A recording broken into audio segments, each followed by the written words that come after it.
All right. Hey guys. You're like, wow, where's Papa now?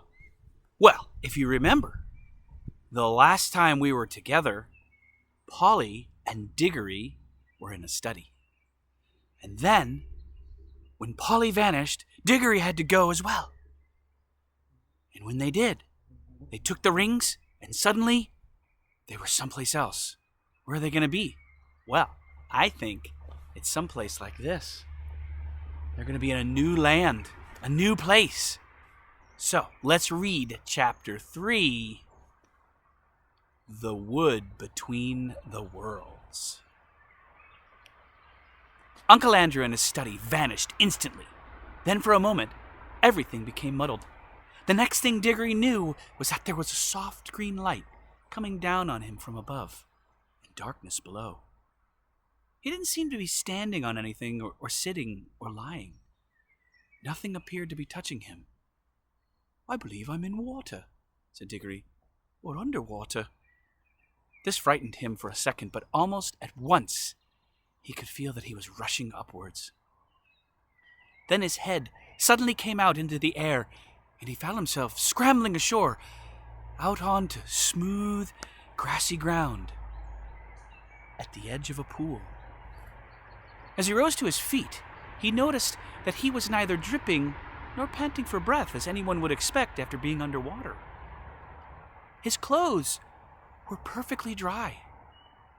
He was standing by the edge of a small pool, not more than 10 feet from side to side in a wood.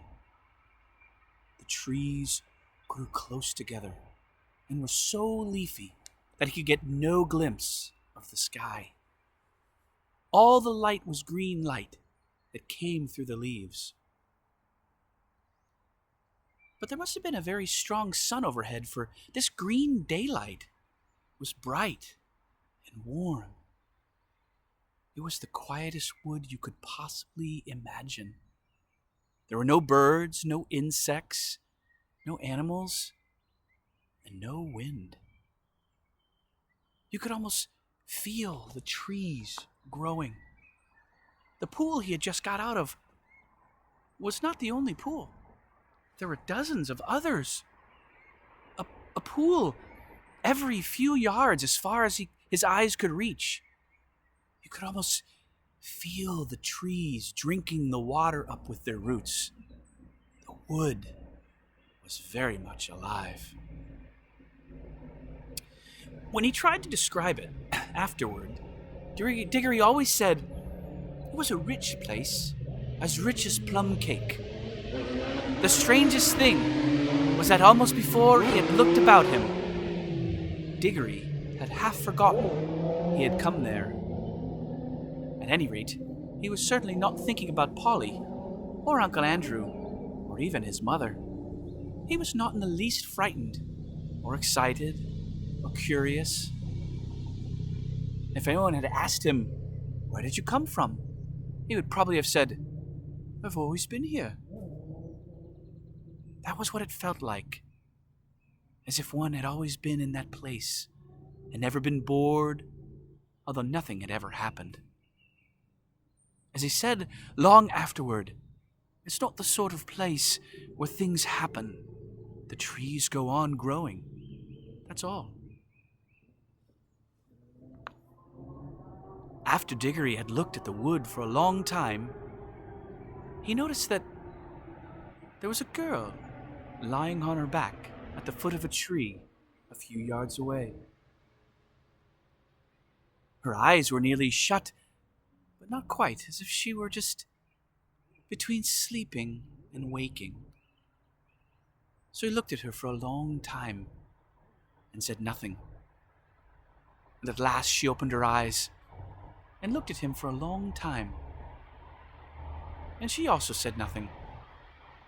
Then she spoke in a dreamy, contented sort of voice.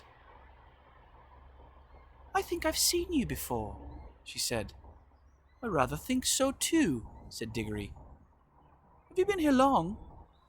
"Oh, always," said the girl. "At least, I don't know, a very long time." So have I, said Diggory. No, you haven't, said she. I've just seen you come up out of that pool. Yes, I suppose I did, said Diggory with a puzzled air. I'd forgotten. Then for quite a long time, neither said any more. Look here, said the girl presently. I wonder, did we ever really meet before? I had a sort of idea, sort of a picture in my head of a boy and a girl, like us, living somewhere quite different and doing all sorts of things. Perhaps it was only a dream. I've had that same dream, I think, said Diggory. About a boy and a girl living next door, and something about crawling among rafters. I remember the girl had a dirty face. Aren't you getting it mixed? In my dream, it was the boy who had the dirty face. I can't remember the boy's face, said Diggory, and then added, Hello, what's that? Why, it's a guinea pig, said the girl, and it was a fat guinea pig, nosing about in the grass. But round the middle of the guinea pig there ran a tape, and tied onto it by the tape was a bright yellow ring. Look, look, cried Diggory, the ring! And look, you've got one on your finger, and so have I. The girl now sat up, really interested at last. They stared very hard at one another, trying to remember. And then, at exactly the same moment, she shouted out, Mr. Kettley, and he shouted out, Uncle Andrew. And they knew who they were and began to remember the whole story. After a few minutes' hard talking, they had got it straight. Diggory explained how beastly Uncle Andrew had been. What do we do now? Said Polly. Take the guinea pig and go home? There's no hurry, said Diggory with a huge yawn. I think there is, said Polly. This place is too quiet. It's so dreamy. You're almost asleep. If we once give in to it, we shall just lie down and drowse forever and ever. Oh, it's very nice here, said Diggory. Yes, it is, said Polly. But we've got to get back. She stood up and began to cautiously go towards the guinea pig. But then she changed her mind. We might as well leave the guinea pig, she said. It's perfectly happy here, and your uncle will only do something horrid to it if we take it home. I bet he would, answered Diggory. Look at the way he's treated us. By the way, how do we get home? Go back into the pool, I expect. They came and stood together at the edge, looking down into the smooth water. It was full of the reflection of the green, leafy branches. They made it look very deep. We haven't any bathing things, said Polly. We shan't need them, silly, said Diggory. We're going in with our clothes on. Don't you remember? It didn't wet us on the way up. Can you swim? A bit. Can you? Well, not much. I don't think we shall need to swim, said Diggory. We want to go down, don't we? Neither of them much liked the idea of jumping into that pool. But neither said so to the other. They took hands and said, 1, 2, 3, go! And jumped. There was a great splash, and of course they closed their eyes. But when they opened them again, they found they were still standing, hand in hand, in the green wood, and hardly up to their ankles in water. The pool was apparently only a couple of inches deep. They splashed back onto the dry ground. What on earth's gone wrong? Said Polly in a frightened voice. But not quite so frightened as you might expect, because it is hard to feel really frightened in that wood. The place is too peaceful. Oh, I know, said Diggory. Of course it won't work. We're still wearing our yellow rings. They're for the outward journey, you know. The green ones take you home. We must change rings. Have you got pockets? Good. Put your yellow ring in your left.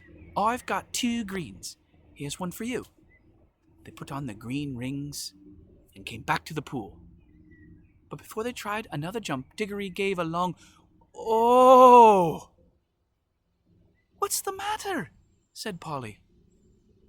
"I've just had a really wonderful idea," said Diggory. "What are all the other pools?" "How do you mean?" "Why, if I can get back to our own world by jumping into this pool, mightn't we get somewhere else by jumping into one of the others? Suppose there was a world at the bottom of every pool." "But I thought we were already in your Uncle Andrew's other world, or other place, or whatever he called it. Didn't you say—" "Oh, bother Uncle Andrew," interrupted Diggory. "I don't believe he knows anything about it. He never had the pluck to come here himself. He only talked of one other world." "But suppose there were dozens?" "You mean this wood might be only one of them?" "No, I don't believe this wood is a world at all. I think it's just a sort of in-between place." Polly looked puzzled. "Don't you see?" said Diggory. No, do listen. Think of our tunnel under the slates at home. It isn't a room in any of the houses. In a way, it isn't really part of any of the houses. But once you're in the tunnel, you can go along it and come into any of the houses in the row. Mightn't this be the same? A place that isn't in any of the worlds, but once you've found that place, you can get into them all." "Well, even if you can," began Polly. But Diggory went on as if he hadn't heard her. "And of course, that explains everything," he said.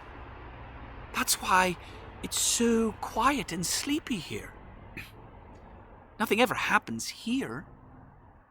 Like at home, it's in the houses that people talk and do things and have meals.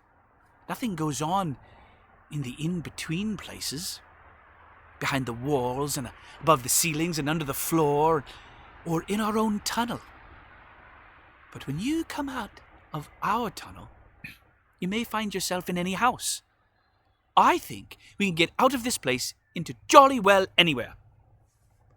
We don't need to jump back into the same pool we came up by. Oh, not just yet."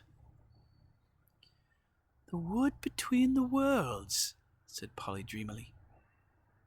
"It sounds rather nice." "Come on," said Diggory. "Which pool shall we try?" "Look here," said Polly. "I'm not going to try any new pool till we've made sure that we can get back by the old one. We're not even sure if it'll really work yet." "Yes," said Diggory, "and get caught by Uncle Andrew and have our rings taken away before we've had any fun. No thanks." "Couldn't we just go part of the way down into our own pool?" said Polly. Just to see if it works. Then if it does, we'll change the rings and come up again before we're really back in Mr. Kettley's study."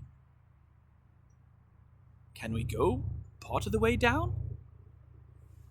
"Well, it took time coming up. I suppose it'll take a little time going back." Diggory made rather a fuss about agreeing to this, but he had to in the end because Polly absolutely refused to do any exploring in new worlds until she had made sure about getting back to the old one. She was quite as brave as he about some dangers, wasps, for instance, and bees. But she was not so interested in finding out things nobody had ever done or heard of before. For Diggory was the sort of person who wants to know everything. And when he grew up, he became the famous Professor Kirk, who comes into other books. After a good deal of arguing, they agreed to put on their green rings. "Green for safety," said Diggory, "so you can't help remembering which is which. And hold hands and jump." But as soon as they seemed to be getting back to Uncle Andrew's study, or even to their own world, Polly was to shout, "Change!" and they would slip off their greens and put on their yellows. Diggory wanted to be the one who shouted change, but Polly wouldn't agree. So they put on the green rings, took hands, and once more shouted, 1, 2, 3, go! And this time, it worked. It's very hard to tell you what it felt like, for everything happened so quickly. At first, there were bright lights moving about in a black sky. Diggory always thinks these were stars and even swears that he saw Jupiter quite close enough to see its moon. But almost at once, there were rows and rows of roofs and chimney pots about them, and they could see St. Paul's and knew they were looking at London. But you could see through the walls of all the houses. Then they could see Uncle Andrew, very vague and shadowy, but getting closer and clearer and more solid-looking all the time, just as if he were coming into focus. But before he became quite real, Polly shouted, "Change!" And they did. And they did change, and our world faded away like a dream, and the green light above grew stronger and stronger till their heads came out of the pool, and they scrambled ashore. And there was the wood all about them, as green and bright and still as ever. The whole thing had taken less than a minute. Everything. And when he grew